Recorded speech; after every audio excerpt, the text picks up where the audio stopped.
लक्ष्य न ओझल होने पाए कदम मिलाकर चल। लक्ष्य न ओझल होने पाए कदम मिलाकर चल। मंजिल तेरी पग चूमेगी आज नहीं तो कल। जय हिंद प्यारे साथियों एवं छात्रों, welcome to all of you Utkarsh Adda YouTube channel, a part of Utkarsh academy Cholapur Varanasi. प्यारे साथियों एवं छात्रों, जैसा कि आप सभी लोगों को पता है कि हम लोग रेलवे एनटीपीसी और ग्रुप डी दोनों को एक साथ लेकर चल रहे हैं और दोनों में जो है कि प्रीवियस ईयर के क्वेश्चन पेपर को सॉल्व कर रहे हैं। तो इसमें चलिए लेते हैं आज जो है कि एक नया सेट एनटीपीसी का, और वो जो नया सेट आपका है उसमें हम लोग देखेंगे 1 से लेकर 25 तक के क्वेश्चन, ठीक है। और जो है तो चलते हैं आगे इसमें, ठीक है। पहला क्वेश्चन आपके सामने स्क्रीन पर ये रहा। देखिए इसमें क्या है कि सवाल ये है कि स्टेनलेस स्टील क्या है। पहले पेपर देख लीजिए कब का है, 5 अप्रैल, जनवरी फरवरी मार्च अप्रैल, चौथा महीना होता है ना, तो 5 अप्रैल 2016 का पेपर है और थर्ड शिफ्ट का है। और ये क्वेश्चन है आपका पहला इसमें कि स्टेनलेस स्टील क्या है। स्टेनलेस स्टील क्या है? यौगिक है, मिश्रण है, तत्व है, मिश्र धातु है। देखिए जो यौगिक होता है इसमें तत्वों का निश्चित अनुपात होता है। इसमें तत्वों का कैसा अनुपात होता है? निश्चित अनुपात होता है। मिश्रण में अनिश्चित अनुपात होता है, तत्वों का अनिश्चित अनुपात होता है। भैया अनिश्चित दिखाओ ना, क्या लिख रहे हो कमांड, ठीक है। तो देखिए अनिश्चित अनुपात होता है। मिश्रण में तत्वों का अनुपात कैसा होता है? अनिश्चित होता है, अनिश्चित होता है। तत्व क्या होता है कि ऐसा पदार्थ होता है जो एक ही प्रकार के पदार्थों से मिलकर बना होता है, इसको भिन्न भिन्न गुणों वाले पदार्थों में तोड़ा नहीं जा सकता। तो ये पूछा है कि स्टेनलेस स्टील क्या है, तो ये न यौगिक है, न मिश्रण है, न तत्व है, ये मिश्र धातु है, ठीक है। तो स्टेनलेस स्टील जो है कि एक मिश्र धातु है और ये क्रोमियम और निकल से बनता है। तो जो स्टेनलेस स्टील है ना, किससे बनता है? तो क्रोमियम और निकल से बनता है, ठीक है। चलिए अगला क्वेश्चन आपके सामने स्क्रीन पर ये रहा कि चलती लिफ्ट में व्यक्ति के वजन पर क्या असर होगा। जैसे कोई लिफ्ट, समझ रहे हैं ना, बड़े बड़े बिल्डिंग में जाते हैं तो उसमें लिफ्ट लगा होता है इस प्रकार का। तो ये जो लिफ्ट होता है ये मान लेते हैं बॉक्स है लिफ्ट का, और इसमें कोई व्यक्ति जो है कि ऐसे खड़ा है, ठीक है, इस प्रकार। तो कह रहा चलती लिफ्ट में, लिफ्ट अगर चल रही है तो चलती लिफ्ट का मतलब लिफ्ट ऊपर भी जा सकती है और नीचे भी आ सकती है। तो अब ये तो दिया नहीं कि लिफ्ट चलती लिफ्ट है तो लिफ्ट ऊपर जा रही है कि नीचे आ रही है। लिफ्ट चलने का मतलब लिफ्ट ऊपर भी जा सकती है और नीचे भी आ सकती है। तो जब लिफ्ट ऊपर जाएगी तो जो इसमें व्यक्ति है ना उसका भार बढ़ जाएगा। तो ऊपर जाने के केस में, भार क्या हो जाएगा? तो भार हो जाएगा बढ़ जाएगा, भार जाएगा बढ़। लेकिन नीचे आने के केस में, नीचे जब आएगा तो नीचे आने के केस में क्या होता है कि भार घट जाता है, ठीक है, भार घट जाता है। तो यानी भार जो है कि घट भी सकता है, बढ़ भी सकता है। इसका आंसर ये होगा, तो इसका आंसर होगा D is the right answer, ठीक है। कह रहा है चलती लिफ्ट में व्यक्ति के वजन पर क्या असर पड़ेगा। अगर द्रव्यमान दिया रहता तो द्रव्यमान अगर यहां लिखा होता तो कोई असर नहीं पड़ता, क्योंकि द्रव्यमान कभी चेंज नहीं करता है। लेकिन वजन का मतलब होता है भार ना, तो भार वेरी करेगा भैया, ठीक है, क्योंकि भार बड़ा होता है, डब्ल्यू बराबर क्या होता है? mg होता है। तो g जो है कि लग रहा है और जिस तरीके से ऊपर जाता है तो भार बढ़ जाता है, नीचे आता है तो भार क्या होता है? कम हो जाता है, क्योंकि यहाँ पे जो है कि लिफ्ट गति कर रही है ना। अगर लिफ्ट की गति क्या होगी? लिफ्ट का जो त्वरण होगा, जो लिफ्ट है मान लेते हैं इसका त्वरण a है, अगर ये त्वरण a से ज्यादा होगा तो ऊपर जाएगा तो व्यक्ति को उसका भार जो है कि बढ़ा हुआ प्रतीत होगा, चाहे a के बराबर हो त्वरण, चाहे a के ज्यादा हो।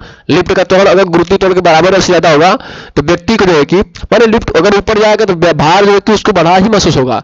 लेकिन अगर लिफ्ट नीचे आएगा, नीचे आ रहा है लिफ्ट, तो जो है कि उसे क्या होगा? उसे जो है कि व्यक्ति को उसका भार कम महसूस होगा। तो इसमें देखिए पता नहीं चल रहा है कि चलती लिफ्ट मतलब क्या है। चलती लिफ्ट में क्या ऊपर लेके नीचे लेते, इसमें जो है कि भार घट जाएगा और बढ़ भी जाएगा। इसका आंसर यही होना चाहिए और यही होगा। चलिए नेक्स्ट क्वेश्चन लेते हैं। अगला क्वेश्चन आपके सामने ये रहा कि एक वस्तु 35% की छूट पर 26,000 रुपए में बेची गई। यदि छूट 15% हो तो वस्तु का विक्रय मूल्य ज्ञात कीजिए। देखिए समझना, यहां पे क्या समझना है कि 35% की छूट पर एक वस्तु को जो है कि बेचा गया है, ठीक है। और सेलिंग प्राइस आपका दे दिया है 26,000 रुपया, कोई दिक्कत नहीं है। अगर सेलिंग प्राइस दिया हुआ है, छूट दिया हुआ है, छूट का परसेंट, तो पहले आप क्या निकाल, अच्छा छूट पर इतने रुपए में बेची गई है, करा यदि छूट इतना हो तो कितने में बेची जाएगी, तो पहली बार का विक्रय मूल्य इतना है, ठीक है। तो देखिए जो विक्रय मूल्य मान लेते हैं कि जो कि उसका अंकित मूल्य था वस्तु का 100 था, जो वस्तु का अंकित मूल्य था ना, मार्क प्राइस, वो 100 था, ठीक है, एमपी। तो अगर उसको 35 का छूट देके बेचेंगे तो 65 हो जाएगा। तो 65 का वैल्यू कितना दिया है, 65% का वैल्यू दिया है इतना, ठीक है। अब वस्तु को बेचा जा रहा है कितने पर, 15% की छूट पर। अगर वस्तु को 15 की छूट में बेचेंगे तो कितना बेचेंगे, 85 पर। तो अगर 65 की वैल्यू इतना है तो 85 की वैल्यू कितना होगी, तो देखिए 13 से कटेगा, 13 पचे 65, 13 दूना 26, 2,000 रुपया। अब इसमें अगर 17 से गुणा कर दे, 17 से, 17 पचे 85 मिल जाएगा, और 17 से इधर करेंगे 17 दूना कितना हो जाएगा, 34 जाएगा, यानी हो जाएगा 34,000 रुपया। तो D is the right answer. अगला क्वेश्चन आपके सामने स्क्रीन पर यह रहा कि जलवायु परिवर्तन पर ऐतिहासिक कॉन्फ्रेंस, जीके से क्वेश्चन दिया है, करंट अफेयर से 2016 का पेपर है, तो 2015 करंट अफेयर उठाया है कि जलवायु परिवर्तन पर ऐतिहासिक कॉन्फ्रेंस ऑफ पार्टीज 2015 कहां आयोजित की गई थी। तो ये जो है ये आयोजित की गई थी आपका जो है कि पेरिस में, ठीक है। तो आपको इस प्रकार के जो कि करंट अफेयर याद तैयार करके जाने पड़ेंगे। तो चलिए लेते हैं अगला क्वेश्चन, ये पुराना है करंट अफेयर, तो आप नया जो है कि 2019 और 2020 का याद करके जाएंगे। अगला क्वेश्चन है रहा कि प्रोजेक्ट लून है, ठीक है। ये प्रोजेक्ट लून की एक खोज इंजन परियोजना है जिसके माध्यम से उच्च ऊंचाई वाले हीलियम से भरे हुए गुब्बारे का उपयोग कर ग्रामीण और दूरदराज के क्षेत्रों में इंटरनेट की पहुंच प्रदान की जा सके। तो ये किसकी योजना थी, तो ये योजना है गूगल की, ठीक है। गूगल ने जो है कि ऐसी योजना किया था कि भाई हीलियम गैस के गुब्बारे में, मतलब कि गुब्बारा के साथ जो है कि हम लोग क्या करेंगे, एक ड्रोन टाइप का लगा करके जो है कि ग्रामीण क्षेत्रों में जहाँ पे इंटरनेट की व्यवस्था नहीं है वहाँ पे पहुंचा सके इंटरनेट। तो ये गूगल का जो है कि खोज था, ठीक है। और ये जो एप्पल है ये कंपनी है, ये याहू क्या है, तो याहू और गूगल दोनों एक सर्च इंजन है। माइक्रोसॉफ्ट क्या है, एक सॉफ्टवेयर है, ये भी एक कंपनी है। तो गूगल सब कंपनी है, लेकिन ये क्या है कि सर्च इंजन है, ये गूगल और याहू जो कि सर्च इंजन है, ठीक है।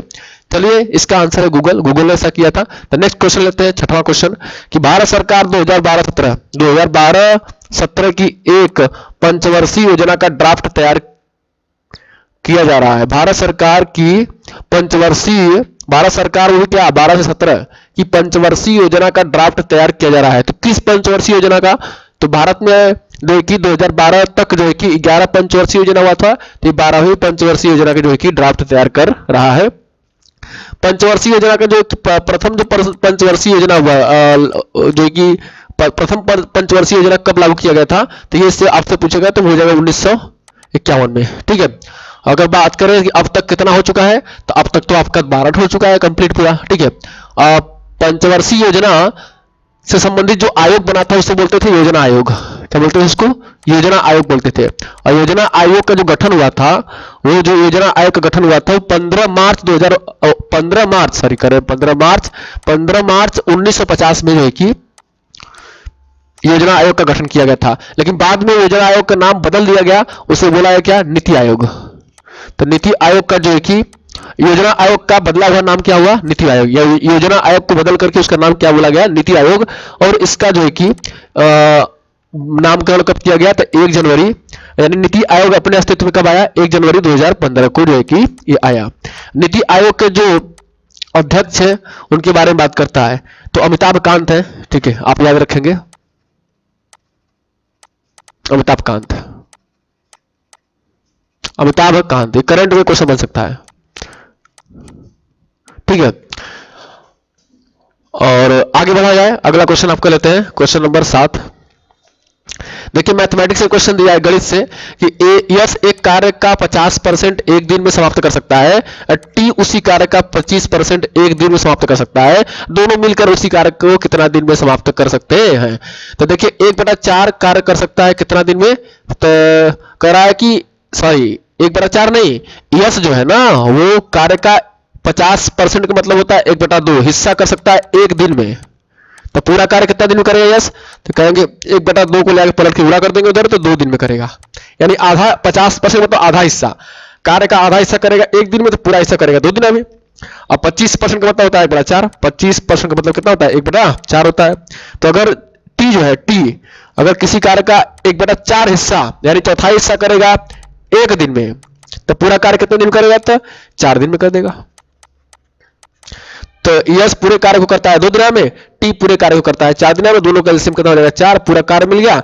एक एक दिन का कार्य निकालेंगे तो 2 दूना 4। एक यस के एक दिन कार्य हो जाएगा 2 और टी के एक दिन कार्य हो जाएगा 4 एकम 4।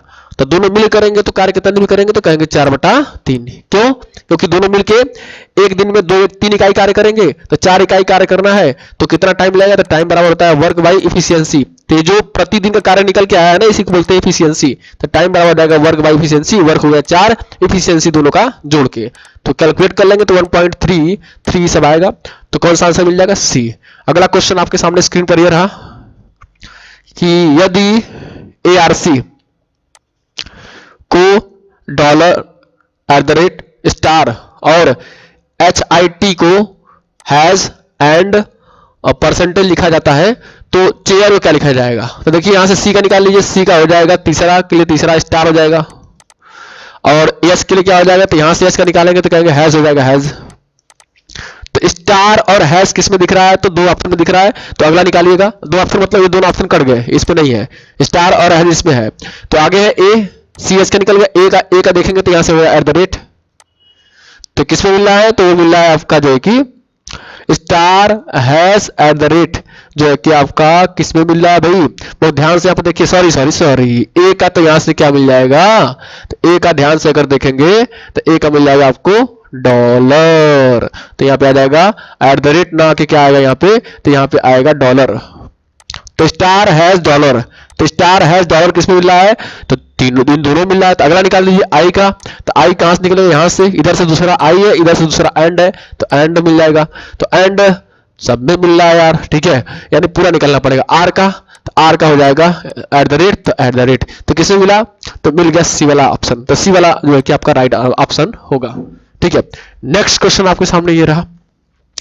एक व्यापारी बासमती चावल 40 किलो का बैग कह रहा है। एक व्यापारी बासमती चावल 40 किलो का बैग 125 रुपए में तथा दूसरा 60 किलो का बैग 150 रुपए में खरीदता है। वह पूरे स्टॉक को 20% के लाभ पर बेचता है, तो उसका प्रति किलो विक्रय मूल्य ज्ञात कीजिए।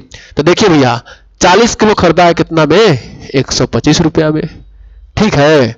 तो देखिएगा और तो मतलब 40 किलो का बैग खरीदा है 125 रुपया में, और इधर 60 किलो का बैग खरीदा है कितना में? 150 रुपया में। तो 40 किलो और प्लस 60 किलो का दाम मिला के हो जाएगा 125 और प्लस कितना? 150 रुपया। और इधर कितना? इतना केजी, मतलब क्या केजी? कहे 100 केजी, और 100 केजी की मिला के कितना दाम हो जाएगा? तो 275 रुपया। ये क्या हो जाएगा? सीपी मतलब लागत मूल्य, मतलब क्रय मूल्य। तो उसको बेचेगा, 100 केजी को बेचना है, और कितने के लाभ पे? 20% के लाभ पे। तो 20% के लाभ पे बेचेगा। यहां से चाहे तो आप 1 केजी का दाम निकाल सकते हैं। तो 1 केजी का दाम निकालेंगे तो 2.75 रुपए आ जाएगा। मिश्रण का 1 केजी इतना आ जाएगा। पूरे स्टॉक का 1 केजी का क्रय मूल्य इतना आएगा। तो 1 केजी का अगर विक्रय मूल्य निकालेंगे, सेलिंग प्राइस, तो विक्रय मूल्य कैसे निकालेंगे? तो क्रय मूल्य जो दिया है 1 केजी का, वो गुणे 20% का लाभ लेना है, तो 120/100 कर देंगे। काटेंगे पीटेंगे 20 छक्का 120, 20 100, और इससे कर पीट कर देंगे। तो भाई 5 पचे 25, 2 बचेगा, फिर 5 पचे 25 और गुणे 6, और 6 पंजे के 30, 6 पंजे 30, 3 33, 10.2 स्थान पे। तो कितना मिल जाएगा? 3.3 जो कि प्रति किलो जो है कि चावल का जो है कि मूल्य आना चाहिए। देखिए सवाल में कहना क्या चाहता है, क्योंकि इस तरीके से तो ऑप्शन मैच नहीं कर रहा है। इसका मतलब कहना क्या चाहता है? कहना चाहता है कि 40 किलो का बैग 125 रुपए में, क्या 40 किलो का बैग जो है कि 125 रुपए में है, तो यानी 40 किलो एक बैग का हो गया 125 रुपया। इधर 60 किलो लिया है, 60 किलो का 150 रुपया हो जाएगा। पूरे स्टॉक मतलब कि 100 किलो हो जाएगा। तो दाम कितना हो जाएगा भाई? ऐसा तो नहीं है कि 40 किलो का जो बैग है उसमें उस 40 किलो के बैग में 125 रुपया जो है कि केवल 1 किलो का दिया हुआ है। तो अगर ऐसा दिया हुआ है तो उसके हिसाब से निकालना पड़ेगा। तो थोड़ा सा देख लेते हैं इसको। तो यानी कितना दाम हो जाएगा कुल? कहेंगे 1 किलो का है 125 रुपया, तो 40 किलो को जाएगा 125 गुणे 40 या 40 गुणे 125। और 60 किलो वाले बैग में 1 किलो का दाम अगर 150 रुपया है तो 60 किलो का दाम कितना हो जाएगा? 60 गुणे 150। और ये कितने किलो का हो गया? तो कहेंगे 100 केजी का। तो 100 केजी का ये लागत हो जाएगा, ठीक है। और अगर आप यहां से काट पीट करके 1 केजी का निकालेंगे तो भी निकल जाएगा। तो 1 केजी का अगर निकालेंगे तो कहेंगे सर ऐसा करिए ना, 40 रहने दीजिए, 125 भी रहने दीजिए, कहाँ दिक्कत कर रहा है। प्लस 60 गुणे 150 हो गया ये, अब बट्टे 100 कर दीजिए। तो देखिए 0 0 0 खत्म हो गया सब एक थे इसमें का इसमें। फिर क्या करेंगे? यहाँ से 5 का मल लेंगे, 5 से काटेंगे तो 25 बार में कटेगा। अब 5 से काटेंगे इसको तो 2 बार में कटेगा। फिर 5 से इसको काट दीजिए तो 5 से काटेंगे 30 बार में कटेगा, ठीक है। इनमें 6 बचा हुआ है। तो फिर 2 से काटेंगे तो कहेंगे ये 2 हो जाएगा। तो 25 दूना कितना हो जाएगा? 50। अब प्लस और 2 से इसको काटेंगे 6 तो 3 हो जाएगा। और 30 तक कितना हो जाएगा? 90। यानी कितना होगा? 9 5 14, 140 रुपया आ गया दाम। कितने का? 1 केजी का। 1 केजी स्टॉक का, 1 केजी भंडार का, 1 केजी जो मिश्रण है उसका दाम आ गया 140 रुपया। और इसको 20% लाभ पे बेचेंगे यानी 6/5 पर। तो काट देंगे इसको तो कहेंगे देखिए 5 दूना 10, 5 8 40 और गुणा कर देंगे तो 6 8 48 के 8 और 6 दूना 12, 12 4 16 यानी 168 रुपया प्रति केजी जो है कि चावल का विक्रय मूल्य होगा, यानी सी होगा। इसमें क्या है समझना, यह है कि आपको ये समझना है आपको कि जो ये जो दिया है ये सब, ठीक है, क्या दिया है? ये जो दिया था कि 40 किलो चावल का जो बैग है उसमें 125 रुपया जो है कि उस 40 किलो के 1 केजी का जो है कि वो दाम दिया हुआ है, ठीक है। तो आप समझ गए होंगे कि कहना क्या चाहता था कि 40 किलो में से 1 किलो का दाम 125, तो 40 केजी का निकालना है तो 40 से गुणा कर देंगे। इसी प्रकार 60 किलो वाले बैग में 1 किलो का दाम कितना है? 1 किलो चावल का दाम है 150 रुपया, तो 60 किलो का निकाल लेंगे तो 100 केजी मिश्रण आ जाएगा, पूरा दाम निकल गया। 1 केजी का निकालना है तो 100 से भाग देंगे, क्रय मूल्य निकल गया। अब इसको 20% का लाभ पे बेचना है तो कितना ले लेंगे? 140 का। 1 किलो का दाम है, क्रय मूल्य 140, उसका 6/5 ले लेंगे तो विक्रय मूल्य आ जाएगा 168 रुपए। ये इसका आंसर होगा। चलिए अगला क्वेश्चन लेते हैं। ये सिंधु घाटी सभ्यता, कौन सी सभ्यता? सिंधु घाटी सभ्यता की सबसे प्राचीन, ठीक है ना, सॉरी, सिंधु घाटी सभ्यता की सबसे महत्वपूर्ण, प्राचीन नहीं, सबसे महत्वपूर्ण विशेषता क्या थी? सबसे महत्वपूर्ण विशेषता पूछ रहा है कि सिंधु घाटी सभ्यता की सबसे महत्वपूर्ण विशेषता। तो देखिए वस्तु विनिमय प्रणाली, करा स्थानिक परिवहन प्रणाली, प्रशासनिक प्रणाली। तो देखिए जो ईंट के बने भवन है ये सिंधु घाटी सभ्यता की सबसे महत्वपूर्ण विशेषता थी, समझ रहे थे? ये इसका जो है कि राइट आंसर होगा। और जो सिंधु घाटी सभ्यता है ना, ये मेसोपोटामिया जो सभ्यता थी उसी के समकक्ष है, ये समकालीन है। तो पूछ ले कि सिंधु घाटी सभ्यता निम्नलिखित में से किसके समकक्ष या समकालीन की सभ्यता है? तो मेसोपोटामिया के समकक्ष या उसके समकालीन की जो कि सभ्यता है, ठीक है। तो ये भारत की सबसे प्राचीन, सिंधु घाटी जो सभ्यता है भारत की सबसे प्राचीन सभ्यता है। चलिए नेक्स्ट क्वेश्चन लेते हैं अगला। सोडियम में से करा निम्नलिखित, अरे यार सोडियम नहीं, सोडियम तक समान दिया है। करा निम्नलिखित में से, ध्यान से सुनिए, निम्नलिखित में से कौन सा एक क्षारीय एल्कलाइन है? समझ रहे ना? क्षारी को अंग्रेजी बोलते हैं एल्केलाइन, क्षार को बोलते हैं एल्केली, क्षारी का अंग्रेजी होता है एल्केलाइन। तो ब्रैकेट में दिया है ना, इसका अंग्रेजी दिया है, तो इसको देख के कंफ्यूज नहीं होना है। कह रहा है कौन इसमें क्षारी है? देखिए क्षारी नहीं है, ये चाप के देखिए यहाँ पे नहीं है, ये पूछा है नहीं, पूछा नहीं है कौन? तो देखिए सोडियम क्षारी है तो ये हमारा आंसर नहीं होगा। पोटेशियम ये भी क्षारी, ये भी आंसर नहीं होगा। लिथियम ये भी क्षारी, ये आंसर नहीं होगा। सल्फर ये क्षारी नहीं है, यही हमारा ये क्या है हो जाएगा हमारा आंसर। सल्फर, सल्फर एक गंधक पदार्थ है, सल्फर को हिंदी बोलते हैं गंधक, इसमें गंध होता है, ठीक है। नेक्स्ट क्वेश्चन आपके सामने रहा, ये देखिए ना, करा कि 12 से लेकर 14 तक, कहां से लेके 12 से लेकर 14 तक के क्वेश्चन के लिए निर्देश दिया हुआ है। करा निम्नलिखित जानकारियों पर विचार करें और इस पर आधारित प्रश्नों के उत्तर दें।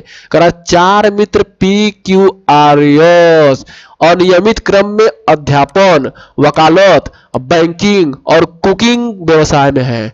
मतलब ये जरूरी थोड़ा ना है कि पी जो है कि अध्यापन होगा, क्यू जो है कि वकालत करेगा और जो आर वाला व्यक्ति होगा वो बैंकिंग करेगा। नहीं, ये कह रहा है अनियमित क्रम मतलब कि ये उनका क्रम नहीं है, यानी कोई भी कुछ हो सकता है। अब आगे देखिए, कह रहा और जिनके पास अनियमित क्रम में लाल, नीले, सफेद और पीले घर हैं।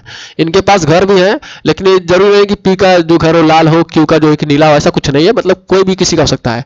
कह रहा प्रत्येक व्यक्ति के पास केवल एक का घर है और वह केवल एक व्यवसाय भी करता है, माने हर एक व्यक्ति का एक व्यवसाय है और उसके पास केवल एक ही घर है।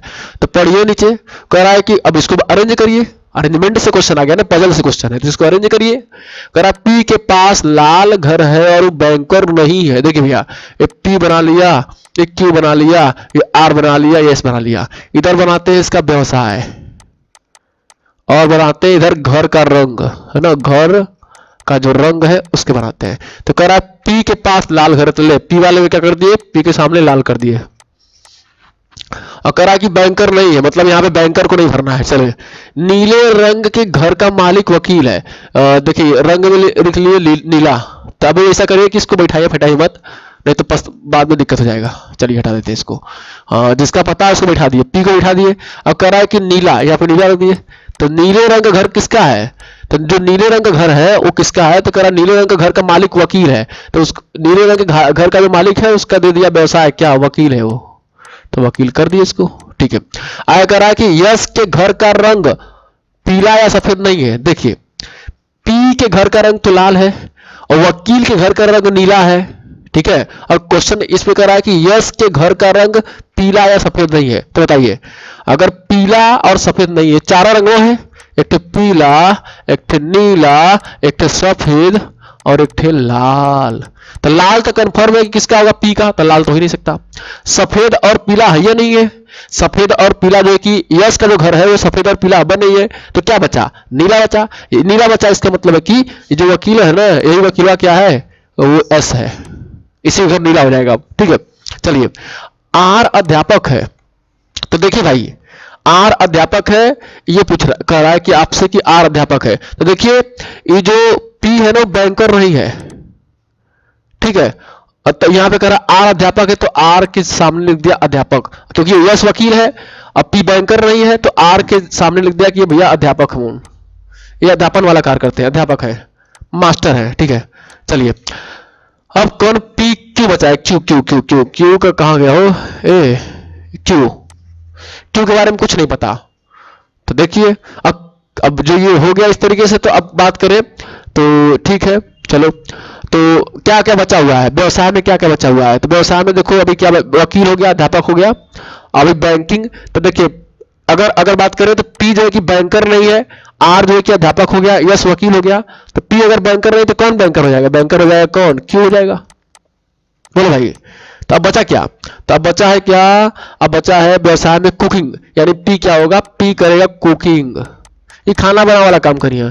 ठीक है, कौन, पी।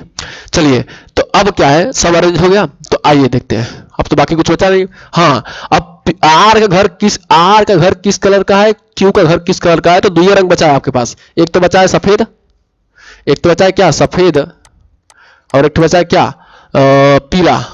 लेकिन यहाँ पे इतना पढ़ने के बाद कहीं पर ये पता नहीं चल पा रहा है कि आर का घर जो है कि सफेद होगा कि पीला होगा, तो इन दोनों में दुविधा है, यानी आर का घर सफेद भी हो सकता है, पीला भी हो सकता है, कुछ भी। चलिए, तो सफेद रंग का घर का मालिक कौन है, तो देखिए भाई, कंफर्म नहीं है कि सफेद का मालिक आर है कि क्यू है। पी एस तो पक्का नहीं हुआ क्योंकि उनका पता है, लेकिन आर जो है कि आर और क्यू का घर का रंग नहीं पता है, तो इस सफेद घर का मालिक या तो आर होगा या तो क्यू होगा, तो ये निर्धारित हम नहीं कर सकते। देखिए, आर दिया है अलग ऑप्शन में, क्यू दिया है अलग ऑप्शन में, ये तो ही नहीं सकता, तो निर्धारित नहीं कर सकते। नेक्स्ट क्वेश्चन आपके सामने ये रहा, क्या रहा भाई, तो कट गया, अच्छा ठीक है, कह रहा है क्यू है एक, यानी क्यू क्या है भाई, तो देखिए क्यू का निकाले थे ना, देखिए एक क्यू है बैंकर, कहा है क्यू, बैंकर है, तो क्यू हो गया बैंकर, तो बैंकर मार दीजिए, बैंकर हो गया। नीले रंग के घर का मालिक कौन है, देखिए या नीले रंग के घर का मालिक कौन है, यस है, यानी वकील है, यस है, तो ये हो गया, नीले रंग का घर का मालिक कौन हो जाएगा, एस हो जाएगा। ठीक है, चलिए अगला क्वेश्चन लेते हैं। अगला क्वेश्चन कह रहा है दो संख्याओं का मस 4 है, एचसीएफ का मतलब होता है हाईएस्ट कॉमन फैक्टर, यानी मस। हाईएस्ट कॉमन फैक्टर वाह यानी कौन सी मस, तो वो दिया है 4। एलसीएम का बताया लस है ना, लघुत्तम समापवर्त यानी लोवेस्ट कॉमन मल्टीपल। कह रहा है कि मस दे दिया है 4, लस के अन्य दो गुणनखंड, इस लस के अन्य दो गुणनखंड दिए कितना 5 और 7, इनमें से छोटी संख्या कौन है ये निकालना है। तो देखिए सुनिए, दो संख्याओं का मस दिया है 4 यानी मस बराबर 4, लस बराबर कह रहा है कि लस के अन्य दो गुणनखंड कितना है 5 और 7 है, यानी 5 7 तो रद्द करेगा। अन्य का मतलब कि जो कॉमन नहीं है, अल्लाह से हम क्या करते हैं जो कॉमन होता है उसको भी लेते हैं और जो नहीं कॉमन है उसको भी लेते हैं। तो 5 7 कॉमन है तो उसको तो ले लिया, अब फिर जो कॉमन नहीं है उसको भी लेना पड़ेगा, और जो कॉमन है उसको भी लेना पड़ेगा। अब क्या कॉमन है 4, 4 मतलब म से दोनों में कॉमन होगा, उसको ले लेंगे तो ला से मिल गया। कह रहा है इनमें से छोटी संख्या ज्ञात कीजिए। तो देखिए यार, ये जो है ना, ये छोटकी वाली देखिए ये जो 4 है दोनों संख्या में रहेगा, पहली संख्या यानी बड़ी संख्या और एक छोटी संख्या। तो सुनिए क्या सुनिएगा कि जो ये जो आपका है ना, ये बड़ी संख्या में, देखिए बड़ी संख्या में 7 होगा और 4 तो दोनों में रहेगा, तो 7 गुणे 4 ये बड़ी संख्या आपको मिल जाएगा। और छोटी संख्या में जो कॉमन वाला फैक्टर रहेगा 5 होगा, 5 होगा और 4 तो दोनों में रहेगा, क्योंकि म से दिया 4 यानी म से दोनों संख्या में होता है, तो 4 दोनों में रहेगा तो 5 चौका 20। तो छोटकी पूछा है तो 20 हो जाएगा, बड़की पूछेगा तो 28 हो जाएगा, तो छोटा वाला पूछा है तो 20। अगला क्वेश्चन आपके सामने ये रहा, क्या एक वस्तु, कौन वस्तु, एक वस्तु 10% की छूट पर 36,000 रुपए बेचा गया, यदि छूट कह रहा है कि 15% हो जाए तो वस्तु कितने में बेचा जाएगा। सुनिए, मान लीजिए कि वस्तु का जो अंकित मूल्य है, और अंकित मूल्य कितना मान लिया कि 100% है, क्योंकि छूट जो मिलता है हमेशा अंकित मूल्य पर ही मिलता है। तो 10 का छूट बेचेगा कितने बेचेगा 90 में, तो 90% का वैल्यू कितना दे दिया 3600। अब पूछ रहा है कि जब 15% का छूट देगा तो बताइए जब 15 का छूट देगा कितने में बेचेगा 85 में ना, तब तो 85 की वैल्यू पूछा आपसे, है ना। तो देखिए यहां से काट दीजिए, जब काटेंगे ना कितने से काटेंगे 18 से, 18 5 90, 18 दूना 36, 200 आ जाएगा। अब सोचिए कि 5% का वैल्यू 200 है, अब 85 का निकालना है तो 5 में कितने से गुणा करें 17 से 85 आ जाएगा, तो 17 से वैल्यू कर देंगे, 17 गुना कितना हो जाएगा 34 यानी 3400 आ जाएगा। इसका राइट आंसर क्या हुआ 3400। इस टाइप का दूसरा क्वेश्चन हो गया इसी सेट में।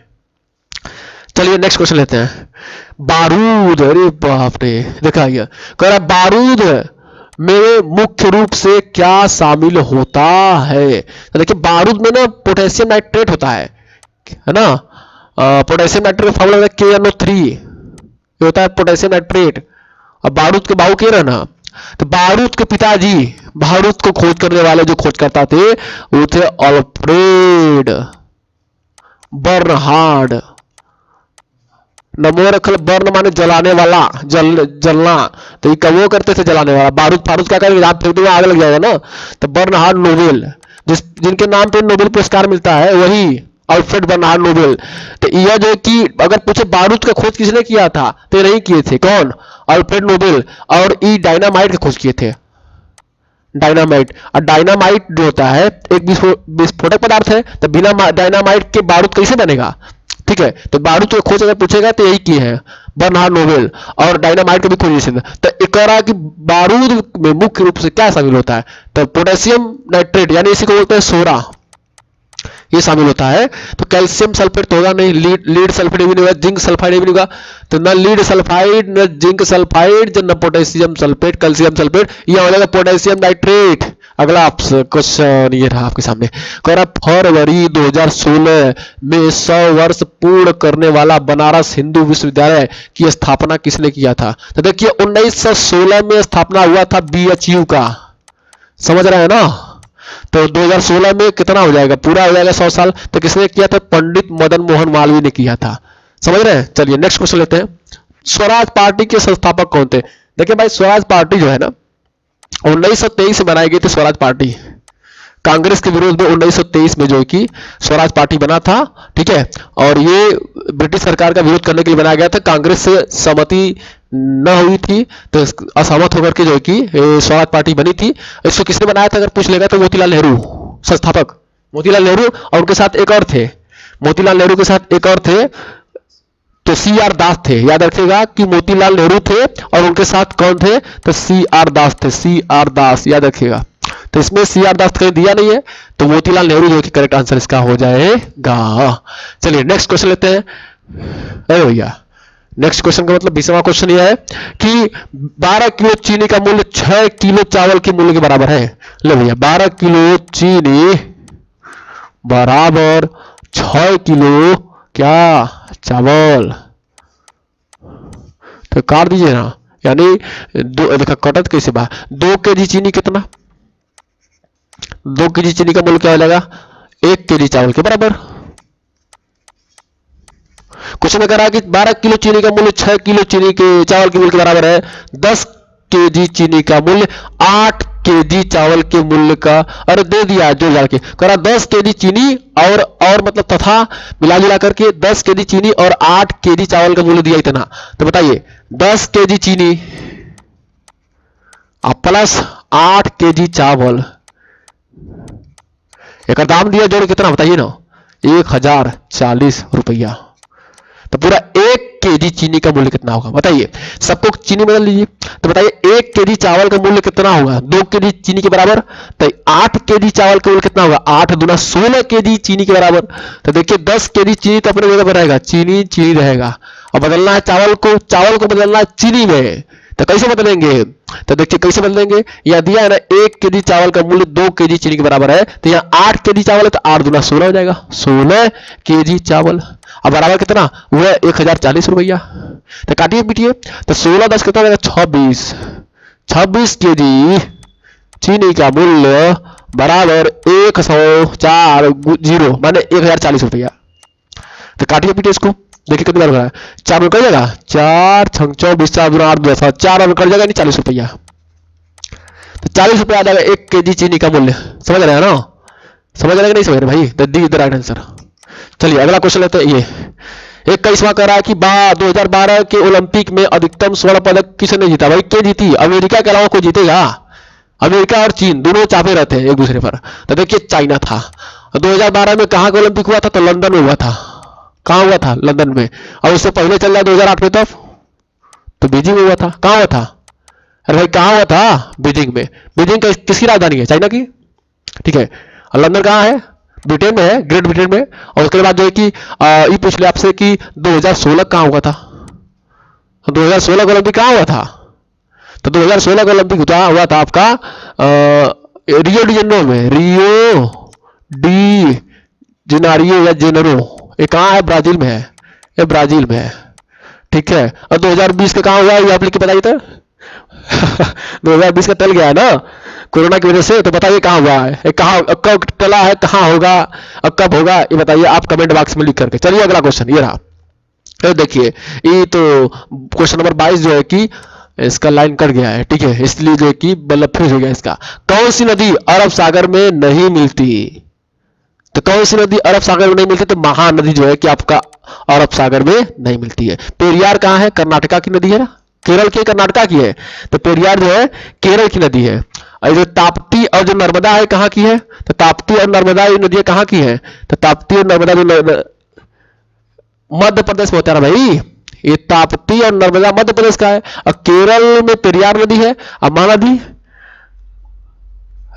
हीराकुंड, बच्चे बहुत इंपॉर्टेंट है, उत्तराखंड में ना महानदी, तो ये हीराकुंड बांध पर होता है। महानदी पे जो है कि कौन सा बांध कभी बनता है कि महानदी पे कौन सा बांध बना हुआ है, तो हीराकुंड बांध जो है कि महानदी बना हुआ है। और तो इकरा की कौन सी नदी अरब सागर में नहीं मिलती है, तो देखिए ये जो नदी है अरब सागर में नहीं मिलती, बाकी तीनों मिलती है, तो ये नहीं मिलती है, महानदी अरब सागर में नहीं मिलती है।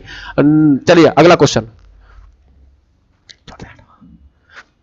23वां क्वेश्चन कह रहा है कि बीना मोहन की पुत्री है। ले ये जो बीना है ना, ये मोहन है, मोहन की हो गई लड़की, कौन, बीना, इसको हो गई पुत्री। तो बीना पुत्री तो महिला है, माइनस, मोहन पुरुष होगा ना तो प्लस। चलिए बीना मोहन की पुत्री है। जो किसके लिए इस्तेमाल किया जाता है, तो जो है कि पहले नहीं दूसरे व्यक्ति के लिए इस्तेमाल किया जाता है। तो बीना मोहन की पुत्री है, जो मीना का एकमात्र दामाद है। कौन मीना का एकमात्र दामाद है, तो ये मोहन। जो शब्द इस्तेमाल किया किसके लिए, मोहन के लिए। तो मोहन जो है कि किसका दामाद हो गया, तो एकमात्र दामाद हो गया, किसका, मीना का। तो मीना हो जाएंगी इनकी सास, तो महिला, और ये है उनके दामाद, ये दामाद साहब है, पाहुन। और कह रहा है एकमात्र दामाद है। अब मीना की केवल एक संतान है, तो मीना की जो एक संतान होगी वो उसकी पुत्री होगी, और उसी से है कि मोहन का शादी हुआ होगा, है ना। इधर तो किरण मीना की नातिन है। ए भाई, किरण जो है ना मीना की नाती है, तो मीना की नाती मतलब कि अब बीना भी नाती हो गई, मीना भी जो उसकी नाती हो जाएगी तो मीना यहां हो गई। और कह रहा है कि कौन भाई, किरण मीना की नाती है, तो किरण को नाती बनाइए, मीना को कैसे दोबारा लिखेंगे, ऐसे यहां से ये हो जाएगा किरण, किरण लिखाओ, किरण, किरण, किरण लिखा गया। तो किरण किसी नाती हो गई, मीना की नाती हो गई। अब मीना को एक का मात्र पुत्री होगी, और उसका पति मोहन होगा, तो मोहन की पुत्री जाएगी किरण, ठीक है ना। और कह रहा है किरण बीना से किस प्रकार संबंधित है, तो वो नतीजन होगी यार, ठीक है। बीना से पूछ रहा है तो बहन हो जाएगी, बीना से पूछेगा तो देवक या नातिन है। तो देखिए अब दोनों बहन हो जाएगी, बहन। तो किरण जो है कि बीना से किस प्रकार संबंधित है, तो बहन, ए द राइट आंसर। अगला क्वेश्चन आपके सामने स्क्रीन पर ये रहा, विश्व कप 2000, विश्व कप किसका, क्रिकेट का। तो कह रहा है विश्व कप क्रिकेट में लगातार 4 शतक लगाने वाला पहला क्रिकेटर कौन था, तो भैया है सांगा है, सांगा, सांगा मतलब कुमार सांकारा, कहां के, श्रीलंका के। ये भैया लगातार जो है कि 4 शतक मारे हैं जो कि क्रिकेट विश्व कप में, और किस विश्व कप में मारे हैं जो है कि ये तो आप कमेंट बॉक्स में लिख के बताइएगा। और लेकिन विश्व कप का जो पहला माने क्रिकेट का जो पहला विश्व कप हुआ था, पहला जो विश्व कप हुआ ना क्रिकेट का, वो कब हुआ, तो हुआ था 1975 और 1975 में हुआ था, 1975 में 1975 देखा, 75 इसको मान लीजिए 75 में। ये बताइए कि भारत कब कब विश्व कप जीता, और सबसे अधिक बार जो है कि विश्व कप किसने जीता था, वो सब कमेंट बॉक्स में लिख के बताइए। अगला क्वेश्चन रहा आपके सामने ये, राज्यसभा, कौन सभा, राज्यसभा, जिसे बोलते हैं उच्च सदन, क्या बोलते हैं इसको, उच्च सदन बोलते हैं, उच्च सदन, उच्च सदन, अपर हाउस, कौन हाउस, अपर हाउस।